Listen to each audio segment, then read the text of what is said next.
Model नेमकं कसं काम करतं आणि दोन्ही बाजूंना त्यातून फायदा होतो कसा, म्हणजे तुम्हाला फायदा कसा होतो आणि निर्मात्याला यातनं फायदा कसा? या जगामध्ये भरपूर क्रिएटिव्ह लोक आहेत आणि भरपूर क्रिएटिव्हिटी आहे आणि भरपूर लोकांनी भरपूर कॉन्टेंट बनवलेलं आहे. पण OTT प्लॅटफॉर्म्सवर 2-2, 3-3 वर्षाची वेटिंग पिरियड आहे.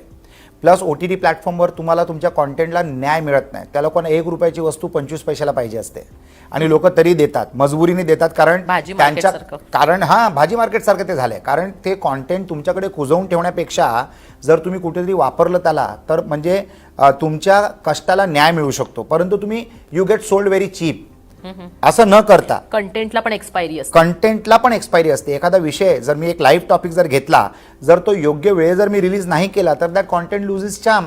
परपेच्युअल कॉन्टेंट फार कमी असतं, फार कमी पर्सेंटेजमध्ये तुम्हाला परपेच्युअल कॉन्टेंट तुम्ही निर्माण करू शकता. Otherwise everything is time based, situation based, माहोल बेस्ड वगैरे वगैरे. तर अशा लोकांना आम्ही चलित करू शकतो. We can make them productive.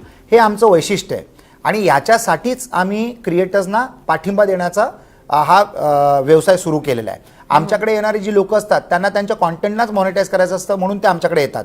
OTT platforms पण भरपूर झालेले आहेत तरी सुद्धा त्यांच्याकडे वेटिंग आहे.